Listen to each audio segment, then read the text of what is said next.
Pope Francis may be back in Rome, but his visit to the United States lives on in the form of memorabilia and in the memories of young ones who kept a close eye on the trip. It's cool that he traveled everywhere just to help all of us and care for everyone. Leading up to his trip to America, Francis was at the top of the lesson plans. The students learned which cities he would be visiting and about his history and home country. Argentina, Buenos Aires. Good, very good. What language does he usually speak?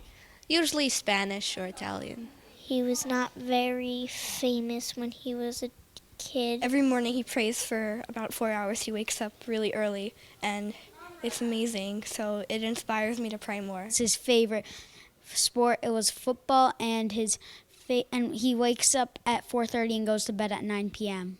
Wow. But football means something different, doesn't it? Yes, it does. What does it mean? Soccer. It wasn't all bookwork. The students took photos with a stuffed Francis doll given to each school in the Diocese of Brooklyn by the Catholic Telemedia Network. CTN is a media outreach to schools that operates under the same parent company as Net TV. When Pope Francis arrived in New York, one of these very dolls even ended up in the Holy Father's hands. The mini Francises were provided to schools to encourage them to teach the students about the Holy Father. Any school that participated and submitted to CTN has the chance to win more Francis memorabilia in a raffle concluding later this week. Mrs. ANDREA DEMIC, principal of St. Patrick's, participated not for the prize, but because she believes the students can benefit from the Holy Father's example. You know, I think our children growing up in a world where very often you only hear about the terrible things in the world.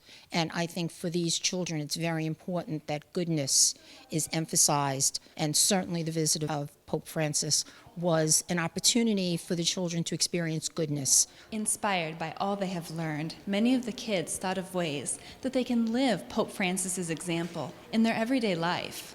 I would do more charity and donate my clothes whenever I grow out of them. To help the poor, pray to God, and remember that God's always there for us. We can learn more about Jesus and God, and that we can always pray at night when we go to bed or before we eat. Just pray a lot and just go to church, because the Pope, he just wants us to pray for everyone, and he just wants us to go to church and be holy.